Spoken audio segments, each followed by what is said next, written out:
the mirror forest and the crown of no self. Close your eyes. Let your breath deepen like mist settling on old earth.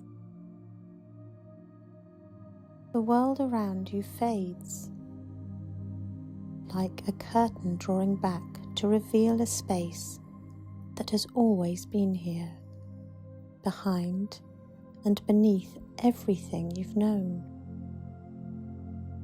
You are standing at the edge of a forgotten kingdom.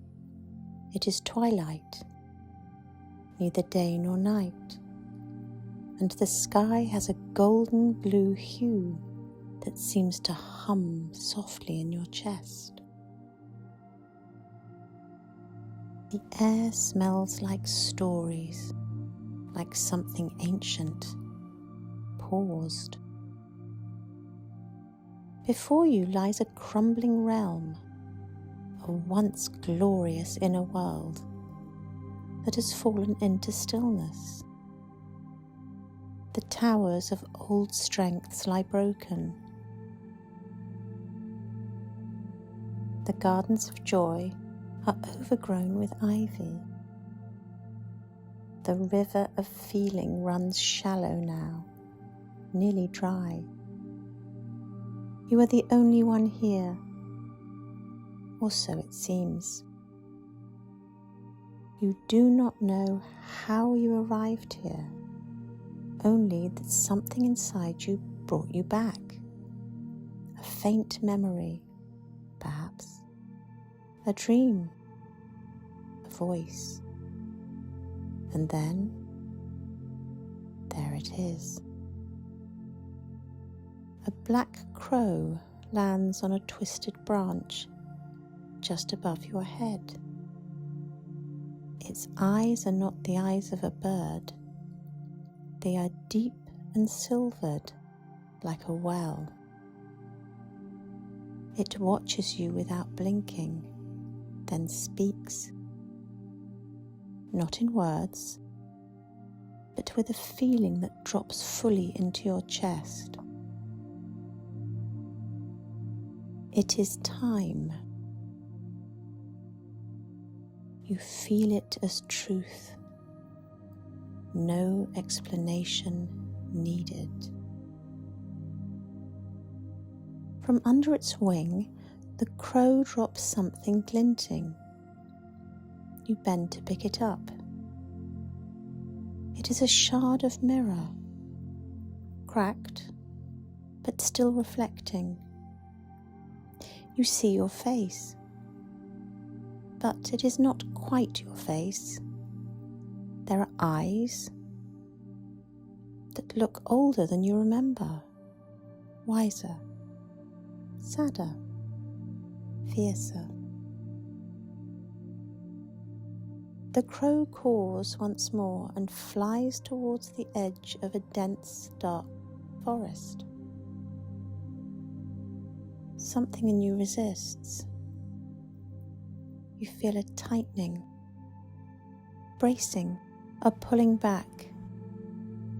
Your ego whispers, it's dangerous. You'll get lost. You'll disappear. But you've already begun to walk. You follow the sound of wings into the forest. The trees grow thicker, gnarled and old. Moss hangs like threads of memory from the branches.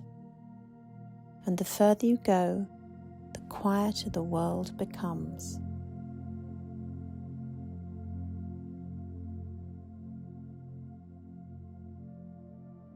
Until all that's left is the sound of your breath and the rhythm of your steps. The head of the path splits in two. To the left, a bright, easy path, well trodden, lined with signs promising clarity and control. To the right, a narrow, winding path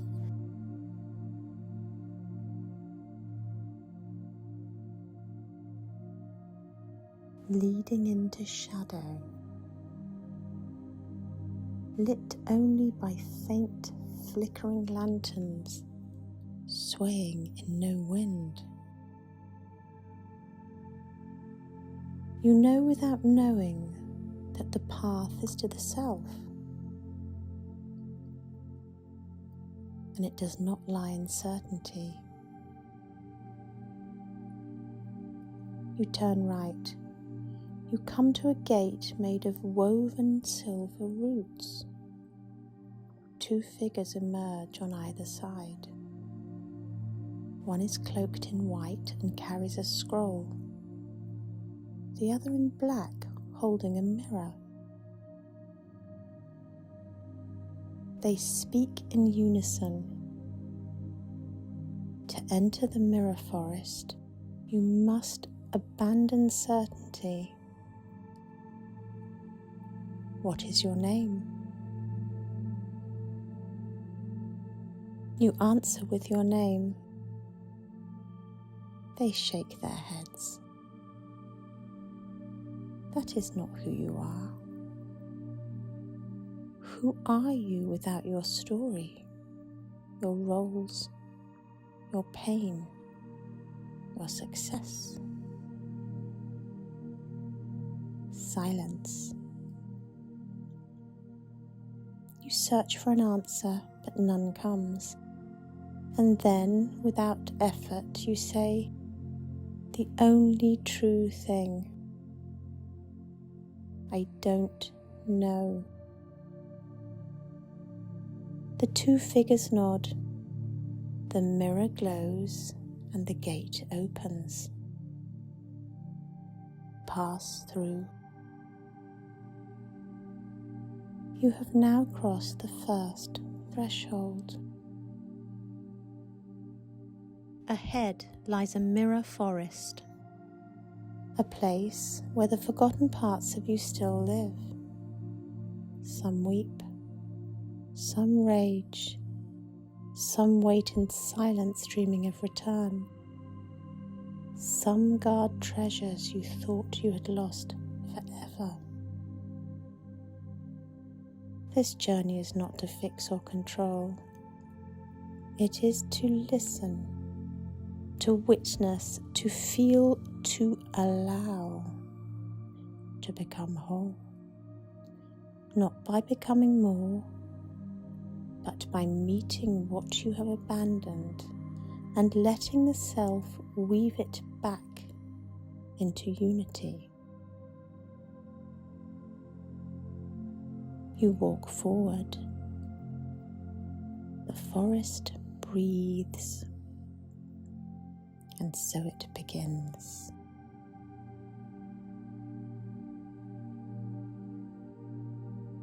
The path narrows as you walk, and the air grows thick, almost tender. The trees are quieter here, as if holding their breath. A low mist clings to the ground, like nostalgia, and the light has softened to the colour of faded parchment. Soon you begin to hear it, a sound like wind through hollowed stone, but wetter, closer. It is not wind, it is weeping. You come upon a descent, a downward curve in the earth, leading into a valley enclosed by hills like folded wings. In the centre is a pool, dark and glassy, fed by small streams flowing down from every side. On the edges of the pool sit figures, cloaked in grey, with faces turned away. Some rock gently, others simply sit motionless, All of them are weeping, though many do so silently. Their tears feed the pool. You have entered the valley of the unfelt tears.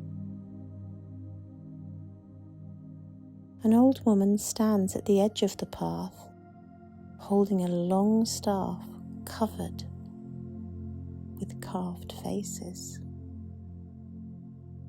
She looks at you, not kindly, not unkindly, and says, "You must speak to one of them, but you may not touch them.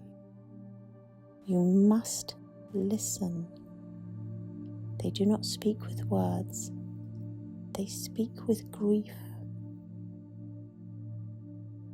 You step forward and approach a figure whose back is familiar, though you do not know why. As you draw near, they slowly turn. It is you, or rather, it is a version of you at a younger age.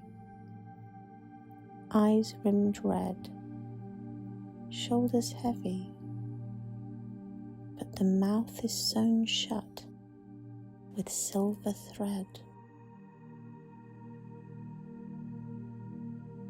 You kneel. You do not ask. You do not speak. You wait. And slowly it begins. You feel a sorrow start to rise, not from the figure, but from within your own chest. You recognize the moment, the loss, the silence, the betrayal, an old grief that was never allowed, never spoken, never held. You breathe. You let it come. Your body begins to ache. Your throat thickens. Your hands tremble. And then it breaks. A single tear rolls down your cheek. The figure nods. The silver thread dissolves. They whisper, "Thank you for finally listening." And they vanish, gently like mist touched by dawn. You rise. The old woman is still watching. Not all that is buried must be revived, but all must be witnessed. She touches your chest with her staff. A warmth blooms where the ache once lived. There is more to gather, she says, and the path calls you forward again. As you walk away from the valley, you notice the trees have opened slightly, as if giving you more room to breathe. There is no music here, but there is a rhythm, your footfall, your pulse, your breath. The forest recognizes what you've done. You have made space for sorrow. You are lighter, but not less.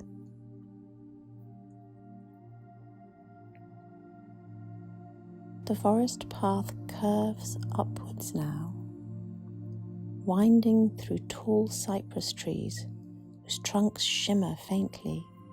as though silvered by moonlight, even though no moon is visible. The air feels thinner here, cooler, but charged with something like electricity or anticipation. You begin to hear the faint clinking of metal and a strange rustling, like hundreds of cloths being shifted in the wind. And then you see it. A great tower rises above the trees, tall, dark, and spiraling like twisted helixes of stone and iron. Its outer walls are hung with masks, countless masks of every kind and shape, beautiful, grotesque, childlike, regal, monstrous, sorrowful. They sway gently, though there is no wind. At the base of the tower is a doorway, and beside it sits a figure cloaked in mirrored glass.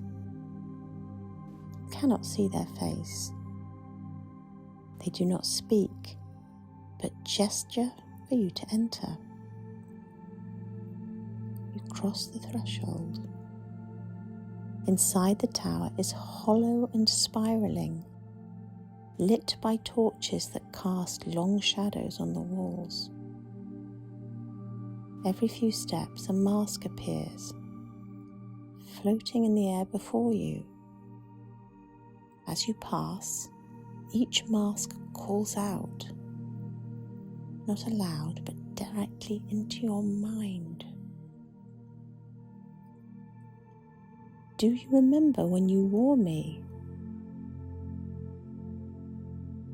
The first mask is a child's, painted with joy, but its smile is cracked. You wore me when you needed to protect your softness. I helped you pretend.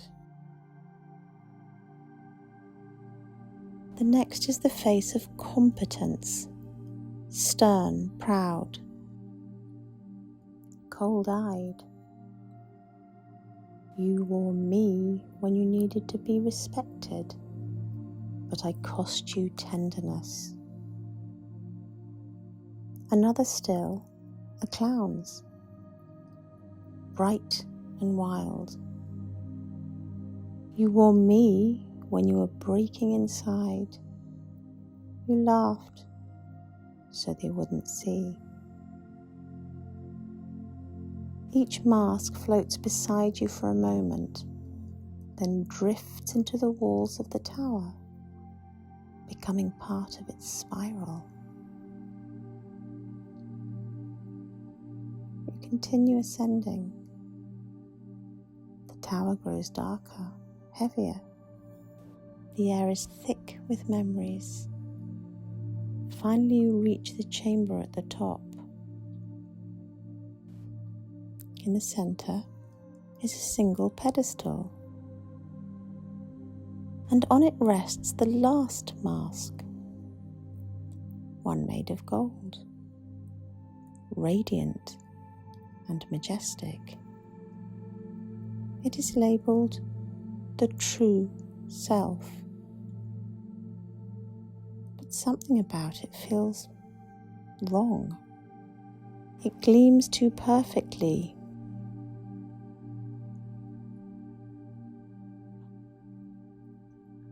You hear a whisper from deep within. It does not breathe. That is not your face. That is your image of wholeness. You must let it go too. You pick up the golden mask and feel its weight. You feel the desire to keep it, to believe this is what you're becoming. But you remember, to become whole is not to become an image, but to become real. And so gently you set it down, and the pedestal dissolves. And in its place, a mirror rises.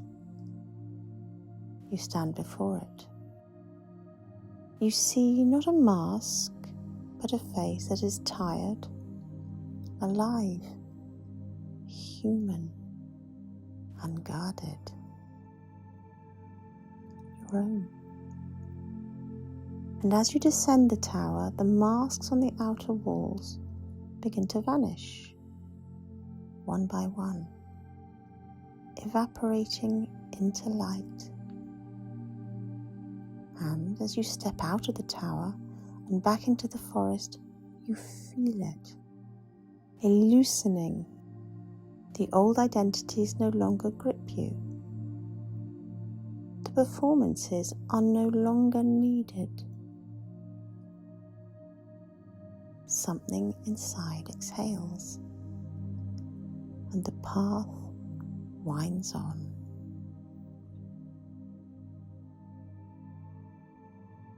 The trees thin, and a golden haze begins to seep through the branches, diffusing the air with a warmth that seems to come not from without, but from some remembered place within you. The path leads you to an ancient stone archway, overgrown with flowering vines and carved with symbols you do not recognize. That they stir something long asleep in you. Beyond the arch lies a garden. It stretches wide and circular, like a once sacred temple. The earth is soft, the air is sweet, but something is not right. The garden is silent. Too silent.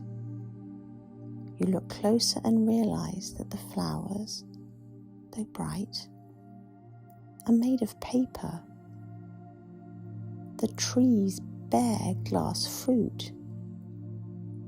The grass is painted silk. Everything here is a careful imitation of aliveness, delicate, beautiful, but lifeless. In the center stands a sundial. Its shadow does not move. You have entered the hollow garden, a place where the gold of the soul has been frozen by fear, forgotten beneath layers of performance, disappointment, of neglect. This is the realm of your lost joy, your suppressed vitality, your unlived life. A small figure appears beside you, a child, barefoot, with uncombed hair and curious eyes. They are you. Or rather, the part of you who stopped growing when joy became unsafe. They look up at you and ask gently, "Why did you leave me here?" No accusation, just honesty. You kneel. No words come. Only the feeling of all the moments when play turned to pain, when expression was shut down, and when light was judged or ignored. The child takes your hand. You feel something loosen deep in your chest. A memory rises. Not a specific one, but a sensation, running, laughing, creating without shame, feeling without defense. You had once been unguarded, radiant, whole in your being. Tears rise, but they are different this time. Not grief, remembrance. And as your hand rests in theirs, the hollow garden begins to change. The flowers ripple with breath. The trees shudder, and the glass fruit cracks open to reveal seeds. The sundial moves. The garden wakes. The child leads you to a small pool of clear water, and you see both your faces, there, layered but aligned. The child whispers, "Don't forget me again." You nod. They dissolve, not into absence, but into your chest, your breath, your being. Something golden stirs beneath your ribs, and the forest path appears once more. You walk now with more lightness, not because you are free from burden, but because you are more complete. The joy you once exiled is no longer separate. The way forward is darker now, but you do not fear it. The next trial awaits.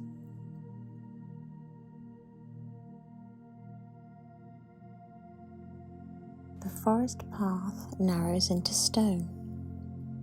You descend now down a winding staircase carved into the belly of a hill. The steps rough and uneven. The air grows damp. The light thins until there is only the flicker of an unseen torchlight deep within your mind. The scent of earth, sweat, and animal musk rises around you.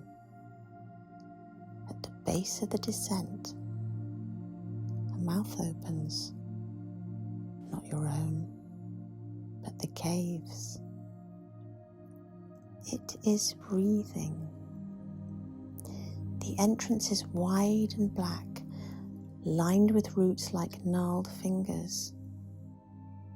You sense that this place is alive, not malevolent, but wild, untamed, ancient. You step through the threshold. Inside the cave, the walls pulse faintly with red light. The stone is warm, almost alive beneath your hands. Echoes of growls, roars, and whispers move through the air like thunder in the bones. This is the place of instinct, of aggression, of raw power, the place where rage, lust, hunger, fear, those rejected instincts still burn. Suddenly, eyes appear in the dark, dozens, hundreds. One massive form stirs. A creature, furred and clawed, with fire behind its gaze, steps forward. It does not threaten, it does not retreat, it simply is. A presence more than a monster. It is your disowned vitality, the animal in you were taught to shame, fear, or suppress. You remember how anger, was punished, how your desire was silenced, how your boldness was called arrogance, your fire danger. You stand before the beast and speak, not in defiance, but in recognition. I remember you. The beast lowers its head. You do not conquer it. You do not tame it. You welcome it. You extend your hand. It breathes once into your palm, and then its form bursts into flames and is drawn into your chest. The heat spreads, not burning, but awakening. The fire returns to where it always belonged. A door opens behind you. You pass through it into a circular chamber. In the center stands the mirror of many selves. It is tall, ancient, rippling like still water, but framed in stone, carved with ancient symbols: Ouroboros, mandala, Enso, the lotus rising through mud. You step before it, and you see not one, but many faces staring back. The seducer, the coward, the tyrant, the helpless child, the rebel, the liar, the healer, the victim, the judge, the dreamer, the thief, the wise one. All of them, you. All of them waiting. Some you have loved, others you have banished. Some you have tried to become, others you've tried to destroy. They do not accuse, they watch. And then, one by one, they begin to speak. You do not need to hear every word. Their voices echo in feeling, not language. And the message is the same. We are you. You are us. Stop pretending otherwise. You take a breath and open your arms, and the mirror ripples once, twice, and breaks into light. Each figure enters you not with force, but like a returning wave to sea. You are not becoming better, you are becoming whole. There is one final path ahead. A hill, a crown, a silence deeper than silence. You begin to climb.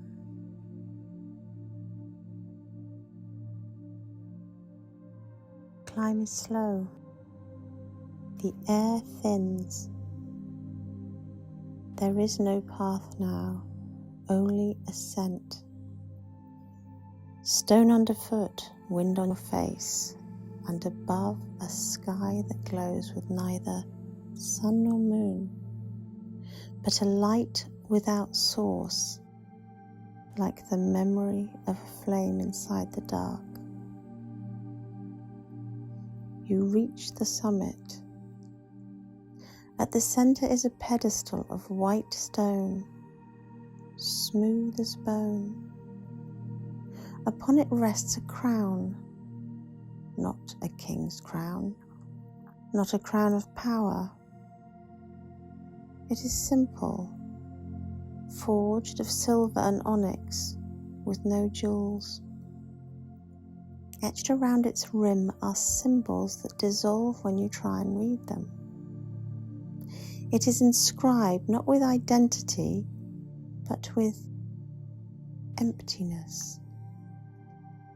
This is the crown of no self. You approach. Something in you, the part that still seeks to become, to finally be something, hungers for it. You reach for it, but before your fingers touch metal, a voice, your voice, but not, whispers, "Are you willing to be nothing?" You pause. You remember all the selves you've carried, all the images you've chased, all the masks, the pain, the victories, the wisdom, even the self, the deep guiding center of wholeness must now dissolve. Are you ready to surrender even that? You close your eyes and you bow, not in defeat, but in offering, not to someone, but to what is. The crown dissolves into light and pours down over you like rain made of stars. And then everything vanishes. You are no longer the seeker. You are no longer the hero. You are not even the self. You are the forest, the sky, the hunger in the beast and the stillness in the child's breath. You are the mirror and the one reflected, the wind that moved the crow's wings, the gatekeeper's silence, the riddle that opened the path.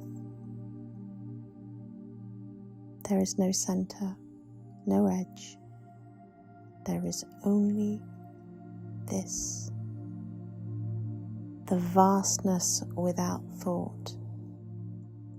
The unus mundus, the unified world behind the many, where form and emptiness, self and cosmos, mirror and gaze are not two.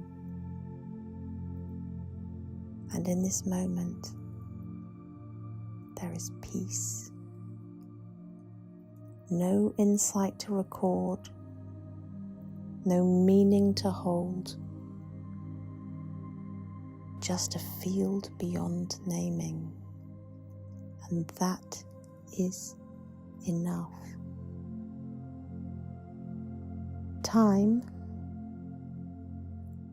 if it exists, passes.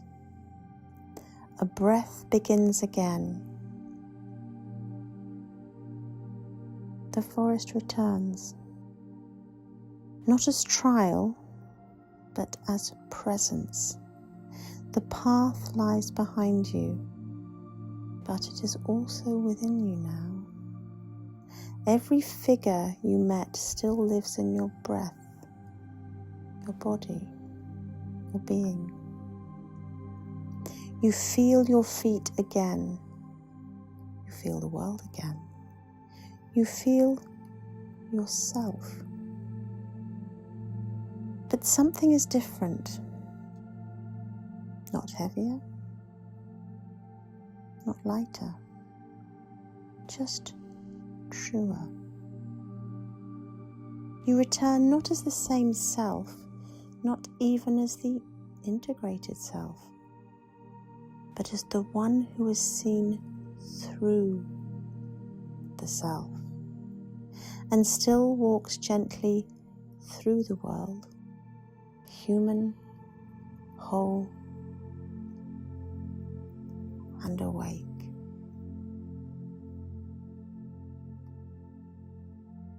Be in silence now. Let this story echo through the chambers of your psyche. Let it show you what it needs to show you when it's ready. You have not finished. You have begun.